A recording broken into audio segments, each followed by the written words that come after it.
Alhamdulillah alladzi arsala rasulahu bil huda wa dinil haqq liyudhhirahu 'ala ad-din kullihi walau karihal musyrikun. Segala puji bagi Allah Jalla Jalaluh yang telah mengutus Rasulnya dengan petunjuk dan agama yang benar, agar Allah memenangkan agamanya di atas seluruh agama-agama yang ada.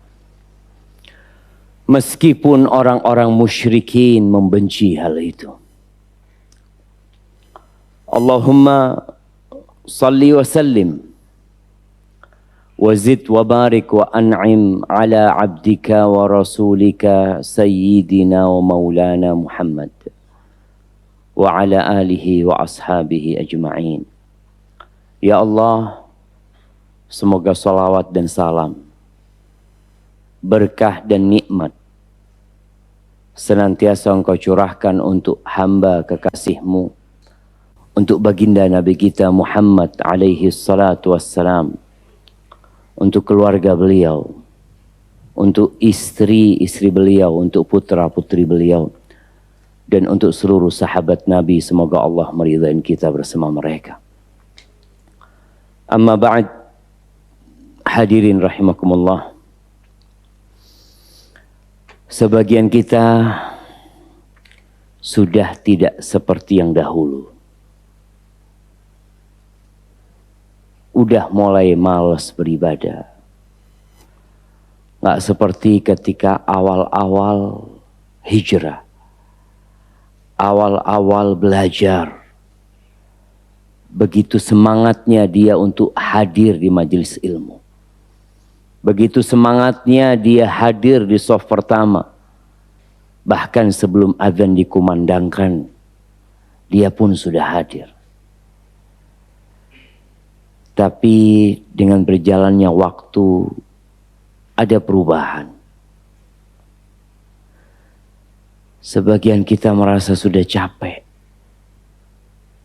lelah. Banyaknya fitnah,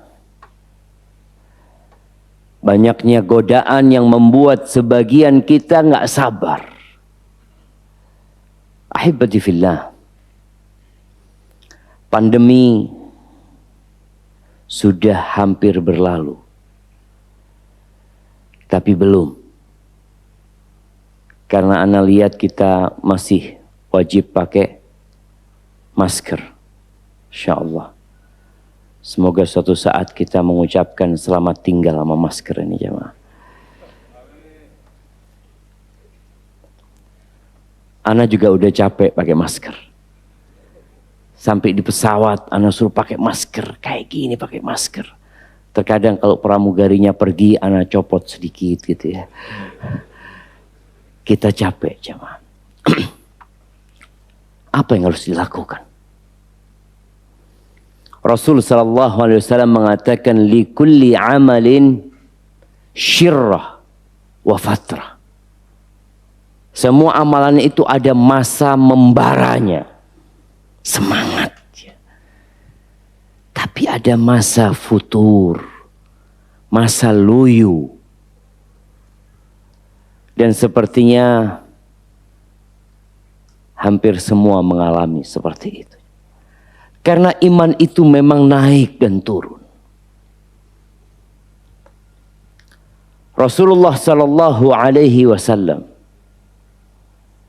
bagaimana Allah menggambarkan perjuangan beliau untuk menegakkan agama Allah ini. Beliau dimaki, beliau dibuli, dicela, dihina alaihi salatu wassalam. Sampai Allah Azza wa Jalla mengatakan, walaqad na'lamu annaka yadhiqu sadruka bima yaqulun. Kami benar-benar tahu bahwasanya dadamu menyempit gara-gara omongan orang-orang itu.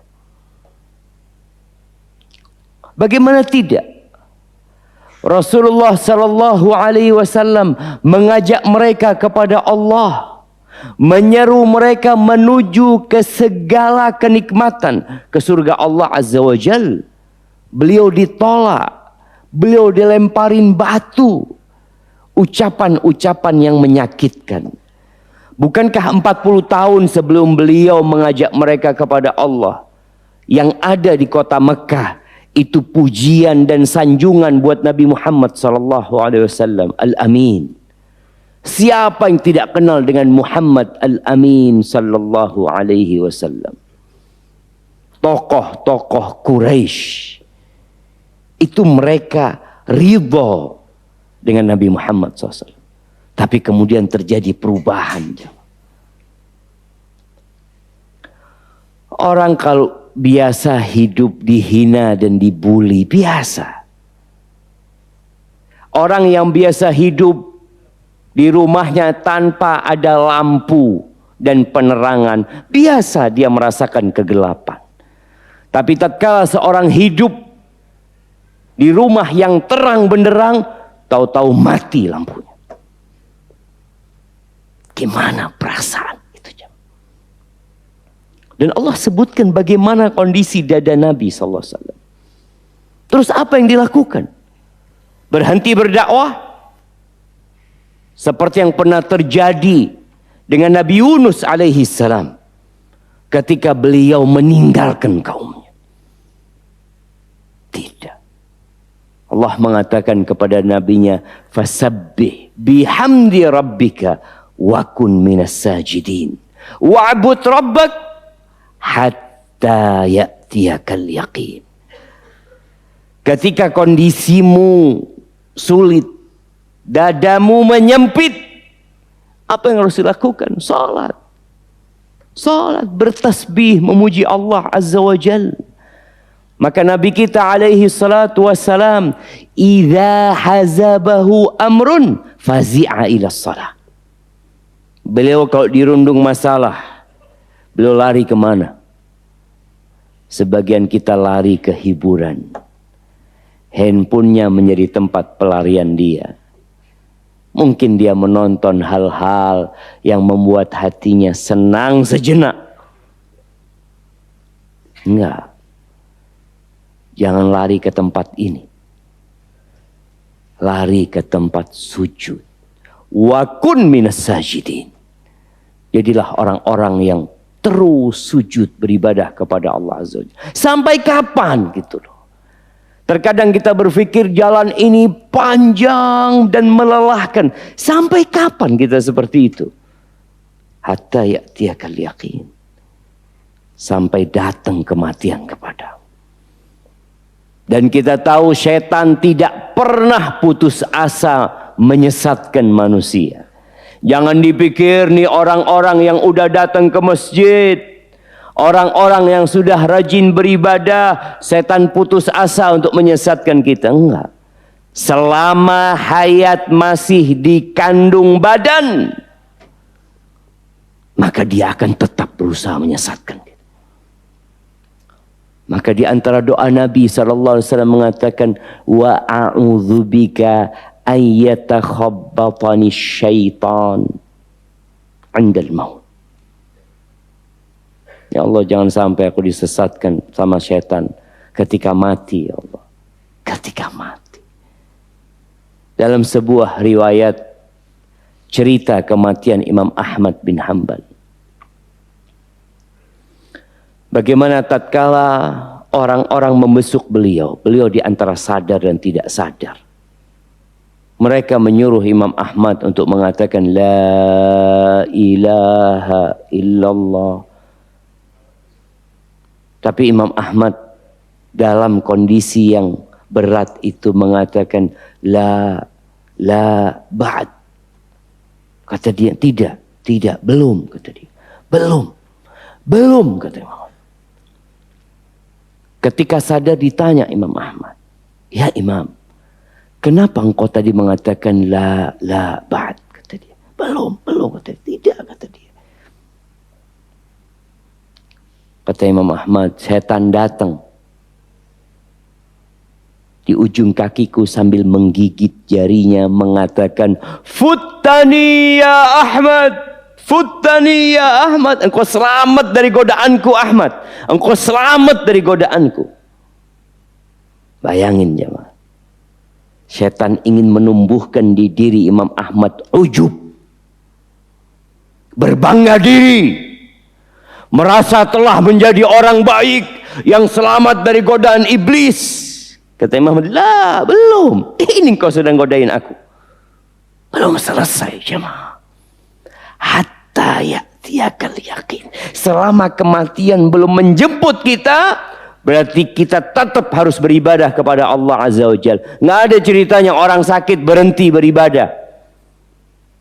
Kenapa? Karena hayat masih ada, masih dikandung badan dia.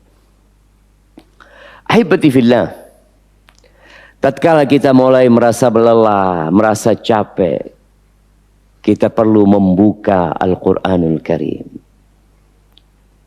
Kita perlu membaca Siratu Sayyidil Mursalin, perjalanan hidup Nabi alaihi salatu wassalam. Bagaimana Allah ceritakan perjuangan mereka. Antum nggak apa-apa jalannya terkadang lambat.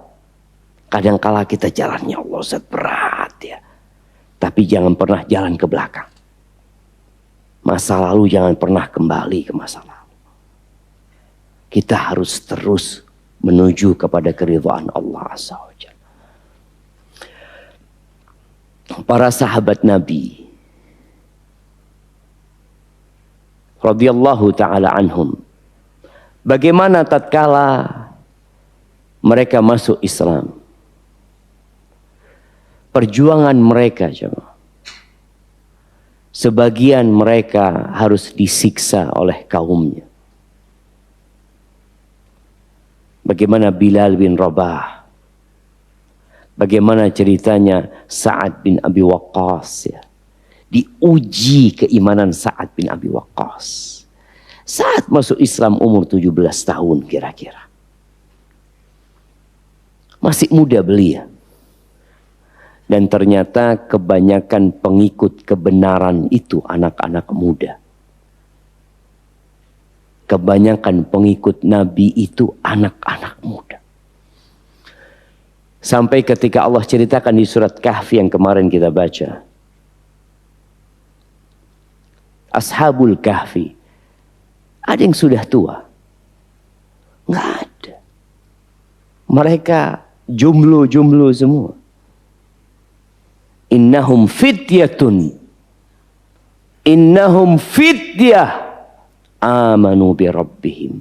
Wazidnahum huda. Anak-anak muda. Sampai di beberapa catatan mufassirin, anak-anak muda itu masih pakai anting ya. Jadi kalau kita ngelihat anak-anak muda pakai anting sekarang, ternyata dari dulu sudah ada anak muda pakai anting. Anak-anak muda mereka. Tapi mereka hijrah, mereka taubat. Bagaimana perjuangan mereka meninggalkan kenikmatan hidup mereka. Dan disebutkan anak-anak muda itu anak-anak orang kaya. Anak orang kaya yang biasa hidup nyaman. Segala makanan mereka bisa nikmatin. Tapi demi menyelamatkan keimanan mereka, mereka tinggal di gua. Beralaskan tanah. Yang mungkin saja ada binatang-binatang mengganggu mereka. Tapi mereka melakukan itu untuk mempertahankan keimanan mereka. Capek dan lelah, tapi harus dilakukan. Kata Ibnul Qayyim rahimahullahu ta'ala, ajma'a uqala'u kulli ummah. Tolong hal ini dicamkan. Telah bersepakat setiap orang yang berakal dari setiap umat, mau di Indonesia, mau bangsa Indonesia, mau bangsa Amerika, mau dimanapun tuh orang-orang itu, mau yang sudah mati, mau yang akan datang, mereka bersepakat, yang berakal ya, Kesepakatan atas apa mereka? Annan na'im la yudraku bin na'im. Jamaah, kenikmatan itu tidak bisa diraih dengan kenikmatan. Nggak bisa. Wa man athara ar-rahata fatathu ar-raha. Barang siapa yang memilih hidup santai, istirahat, maka dia akan kehilangan waktu istirahat yang sebenarnya. Antum lihat bagaimana para sahabat Nabi. Tadi Sa'ad bin Abi Waqqas yang masuk Islam umur 17 tahun. Bagaimana tatkala dia masuk Islam ibundanya tahu. Lalu ibundanya bersumpah mogok makan. Dia mengatakan kepada Sa'ad, ya Sa'ad, katanya agamamu menyuruhmu berbakti sama orang tua. Aku menyuruhmu meninggalkan agamamu. Meninggalkan Muhammad sallallahu alaihi wasallam. Kalau tidak, aku akan berhenti makan sampai mati atau engkau keluar dari agamamu. Sehingga engkau akan dicela oleh masyarakat bahwasanya hadza qatilu ummih. Ini loh anak yang bunuh ibunya sendiri. Betul jemaah. Ibundanya nggak makan, berhenti makan. Jadi godaan itu kadangkala yang membuat kita jadi lemah, jadi capek dan lelah dari orang terdekat kita jemaah. Bukan orang lain. Keluarganya kalau mau ngasih makan ibunya itu harus dibuka mulutnya, disuapin makan. Sampai kondisinya kritis. Sa'ad juga membujuk ibundanya. Tapi ibundanya tetap tidak mau. Satu permintaan ibundanya, engkau tinggalkan Muhammad SAW. Terakhir, capek Sa'ad, lelah menghadapi ibundanya. Lalu dia mengatakan, ya ummah, wahai ibunda, lau anna laki mi'ata nafsin, fa kharajat nafsun ba'da nafsin, ma taraktu millati atau ma taraktu millata Muhammadin sallallahu alaihi wasallam. Wahai ibunda, kalau engkau memiliki 100 nyawa, kemudian nyawamu satu persatu keluar ibunda, aku nggak akan meninggalkan agama Muhammad SAW. Aku tidak akan meninggalkan agamaku. Terserah engkau bunda. Engkau mau makan silahkan, mau tidak makan terserah engkau. Apa yang terjadi dengan ibundanya? Makan. Karena dilihat nggak bisa anaknya ini sudah. Kalau sudah seperti itu mau nunggu berapa nyawa lagi keluar. Dia sudah sebutkan. Memang kita harus berjuang jemaah. Bagaimana sebagian sahabat Nabi meninggalkan kota Mekah menuju ke Habasyah, menuju ke Afrika sana, Ethiopia, daerah yang jauh dari Mekah, yang mereka nggak pernah berangkat ke sana jemaah. Tapi mereka lakukan itu di negeri yang mereka nggak punya kenalan. Tapi Nabi SAW mengatakan di sana ada raja, la yudhlamu indahu ahad, raja yang adil. Siapapun yang tinggal di sana nggak dizalimin, berangkat ke sana. Tapi mereka harus berjuang, meninggalkan kampungnya, meninggalkan pekerjaannya, meninggalkan mungkin usahanya, berangkat ke sana, nggak punya apa-apa di sana mereka. Tapi mereka punya Allah Azza wa Jalla. Itu yang terkadang sebagian kita lupa dengan perjuangan yang harus dilewatin. Kita maunya bersenang-senang jamaah. Nabi kita Muhammad alaihi salatu wassalam hidupnya bersenang-senang. Para ulama menjelaskan kalau ashabul kahfi tidur di gua, Selama 309 tahun mereka tidur, masuk gua tidur sudah. Berbeda dengan perjuangan Nabi kita Muhammad SAW yang juga pernah berada di dalam gua. 3 hari 3 malam beliau di gua. Sempit guanya. Penuh dengan lobang-lobang.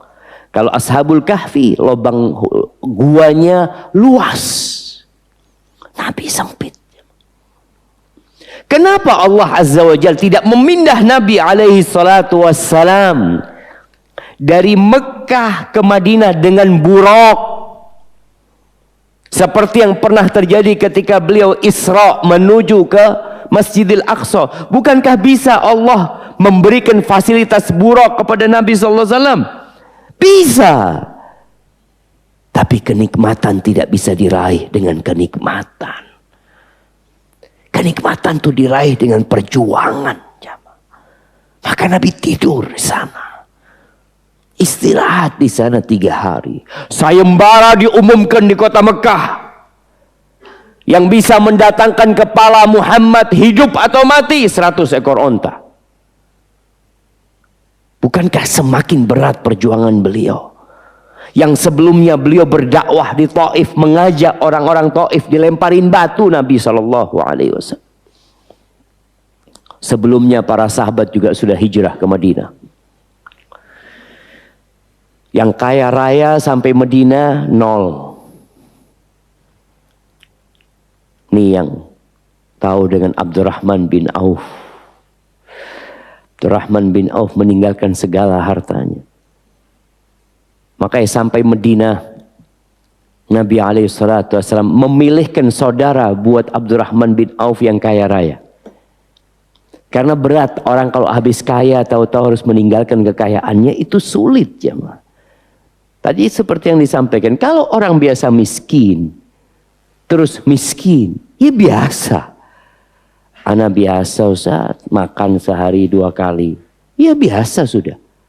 Nggak ada yang mengherankan. Ini Abdurrahman bin Auf. Sampai Madinah nggak punya apa-apa. Dijadikan saudara dengan Sa'ad bin Rabi'. Konglomeratnya kota Madinah. Dibawa sama Sa'ad. Kata Sa'ad, ya Abdurrahman, kau saudaraku sekarang, kata dia. Aku nih punya kebun yang luas separuhnya buat engkau. Aku punya 2 istri.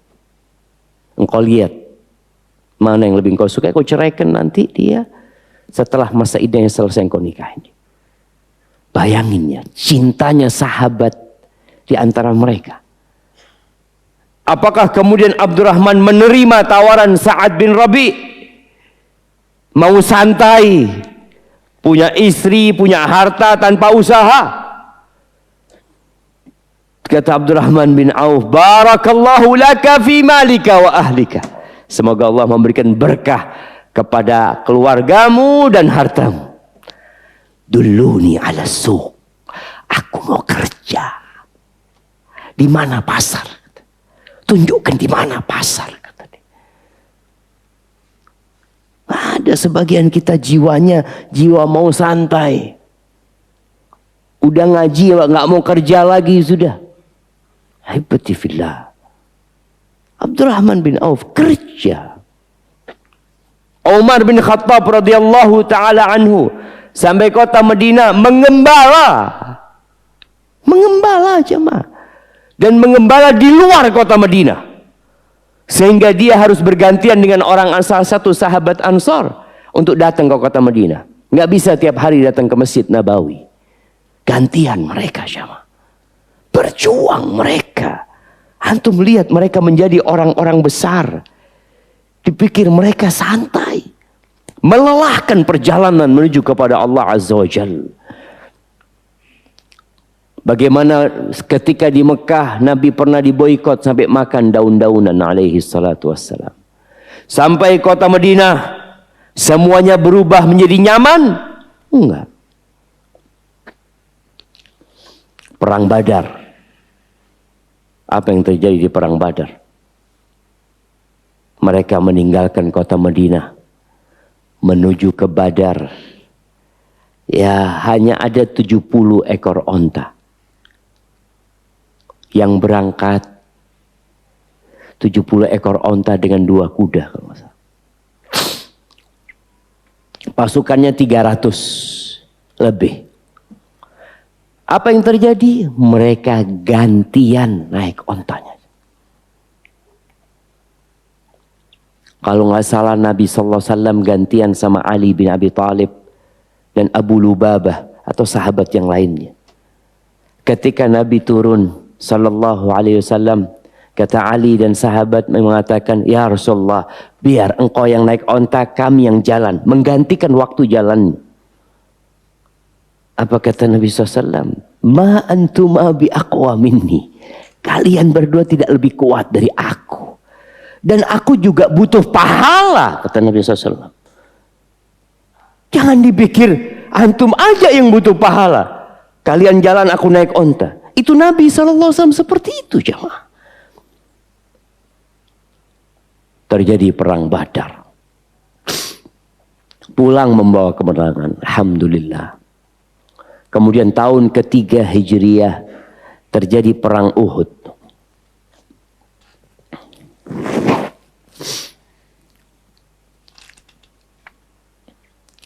Berapa melawan berapa perang Uhud, jemaah? Jemaah. Nah, berapa melawan berapa?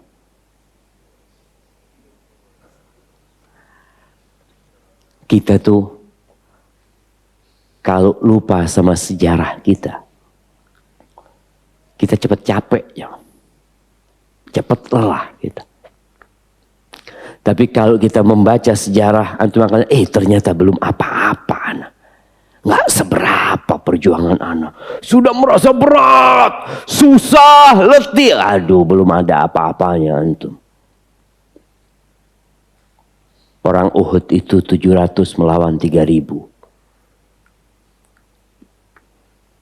Dan pada waktu perang itu, umat Islam sempat menang.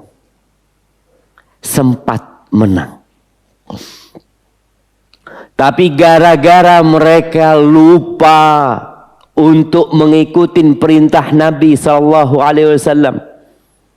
Nabi memerintahkan kepada alaihi salatu wassalam 50 pemanah untuk bertahan di Jabal Ainain, bukit pemanah itu. Tapi setelah menang, 35 orang turun.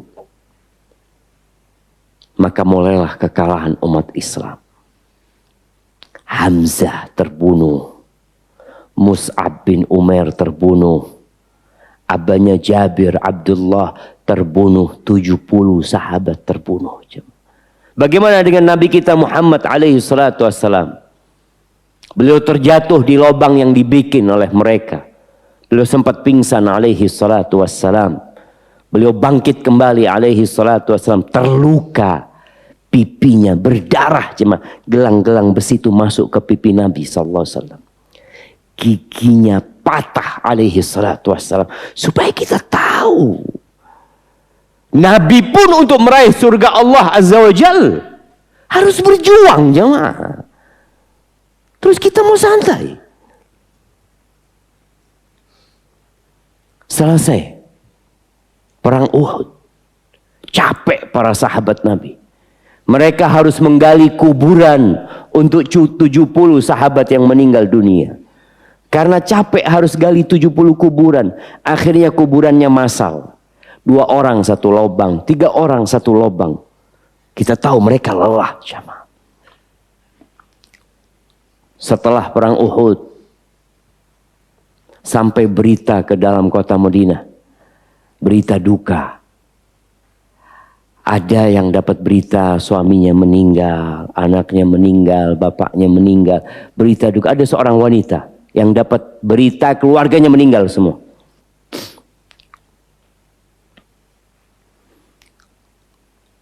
Kemudian yang dia tanyakan, kaifa Rasulullah sallallahu alaihi wasallam? Gimana kondisi Rasulullah SAW? Baik, Nabi SAW. Sehat Nabi. Selamat Rasulullah SAW. Kata perempuan ini, hatta aro. Enggak, aku enggak puas. Sampai aku melihat Nabi SAW. Diantar perempuan tua ini untuk berjumpa dengan Nabi SAW. Lalu dia mengatakan, ya Rasulullah, kullul musibati ba'daka jalalu. Semua musibah setelah engkau selamat, kecil ya Rasulullah. Selesai sudah. Mereka berjuang, selesai sudah. Perjuangan Uhud. Apakah selesai perjuangan para sahabat? Belum. Datang tahun kelima. Sebelum tahun kelima Hijriah. Tahun keempat Hijriah. Nabi SAW mengirim 70 sahabat yang dikenal dengan Qurra, para penghafal Al-Quranul Karim, untuk berdakwah atas permintaan Malik bin Amr yang dikenal dengan Mula'ibul Asinnah, salah seorang yang ahli main tombak dia. Dia nggak masuk Islam, dia diajak Nabi SAW masuk Islam, tapi dia nggak masuk Islam. Nabi nggak maksain dia. Tapi kemudian nanti dia masuk Islam. Dia ngomong, ya Muhammad SAW, engkau kirimkan orang-orangmu untuk dakwah di kampungku sana. Kata Nabi SAW, aku takut nanti mereka dibunuh di sana. Kata Malik mengatakan, ana jarun lahum, aku kasih suaka sama mereka, jaminan keamanan. Berangkatlah 70 sahabat ini jemaah untuk berdakwah. Akhirnya dalam perjalanan sampai ke daerah namanya Bi'ir Ma'unah ya. Di situ Haram ibn Milhan diutus untuk menyampaikan surat kepada salah satu pemimpin qabilah yang merupakan keponakannya Malik bin Amr ini. Namanya juga Malik. Ketika dia datang menyerahkan surat Nabi SAW, tahu-tahu dia sudah berpesan dengan salah satu anak buahnya. Kalau nanti dia masuk, engkau tusuk dari belakang. Subhanallah. Masuk Haram bin Milhan ditusuk dengan tombak yang besar sampai tembus ke dadanya. Padahal para utusan itu nggak boleh dibunuh. Utusan itu kerajaan nggak boleh dibunuh sebenarnya. Ini dibunuh ketika Haram bin Milhan melihat darah muncrat. Dia mengatakan, fustu warabbil Ka'bah, kata dia. Menang aku ya Allah. Berhasil aku ya Allah, kata dia. Berhasil. Itu yang bunuh heran. Namanya Jabbar. Dia mengatakan, kok bisa orang ini aku bunuh, dia tewas, dia ngomong menang. Kok bisa, kata dia. Akhirnya Jabbar ini nanti ke Madinah masuk Islam. Karena dia melihat ada sesuatu yang berbeda dengan umat ini ya, sampai kematian pun ditunggu sama mereka. Bagaimana dengan sisa sahabatnya yang lain? Malik memprovokasi qabilah Bani Salim atau Bani Sulaim untuk membunuh mereka. Ada Ri'il Dakwan, dibunuh sisa dari sahabat itu. Suaka yang diberikan pamannya nggak dianggap sama dia. Kira-kira mati semua 70. Ada satu orang yang belum mati. Pura-pura mati dia. Bagaimana sedihnya Nabi Muhammad SAW mendengarkan berita itu. Tapi memang perjuangan harus dilewatin ya, harus. 10 sahabat ini berbarengan dengan ada 10 sahabat Nabi yang dikirim ke arah kota Mekah, sama dibunuh mereka oleh orang-orang musyrikin. Artinya luka dan duka umat Islam semakin dalam. Tahun kelima Hijriah,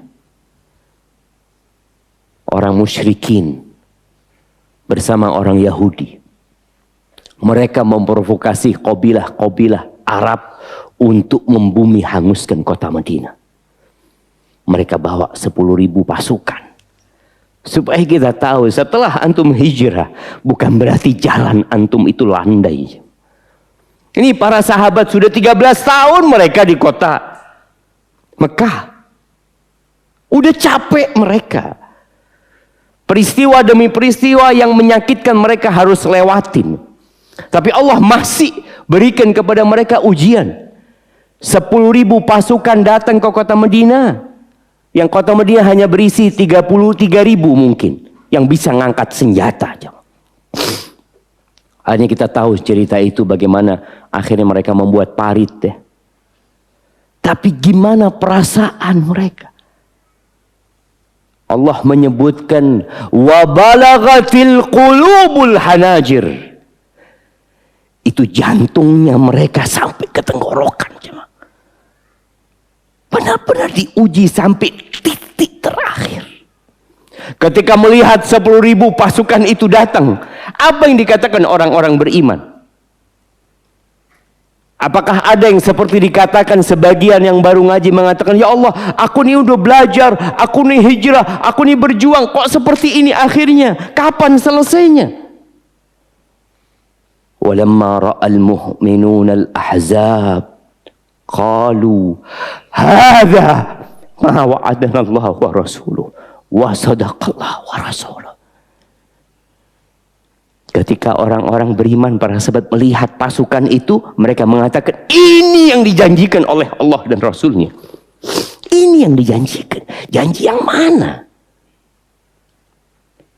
Ternyata janji yang ada di surat Al-Baqarah ayat 214. Allah mengatakan kepada sahabat-sahabat Nabi ini, am hasibtum an tadkhulul jannah. Kalian mengira kalian bisa masuk surga? Kalian mengira kalian bisa masuk surga? Apakah nggak cukup perjuangan mereka jemaah? 13 tahun di Mekah, perang Badar, perang Uhud, masih ditambah lagi. Iya, nggak cukup jemaah.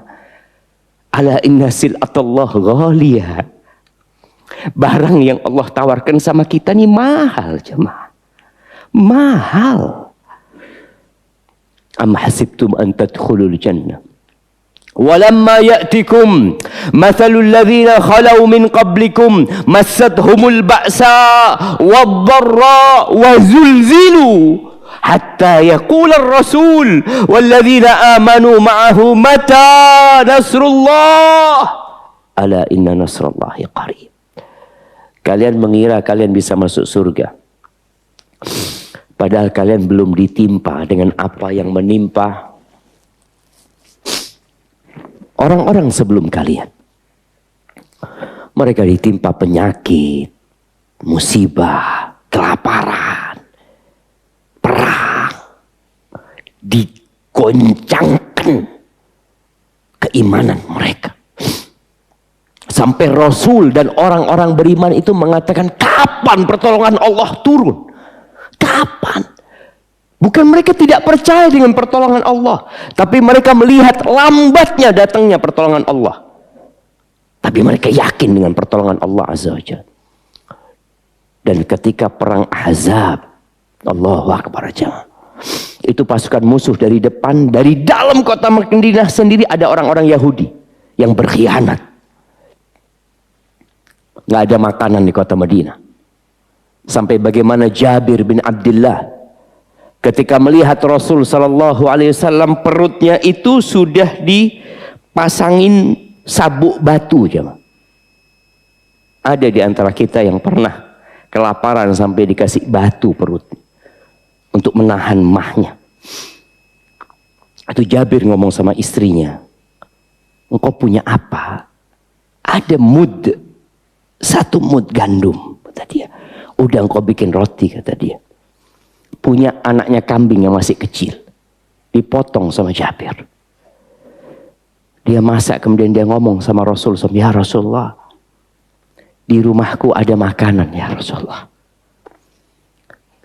Tapi nggak banyak.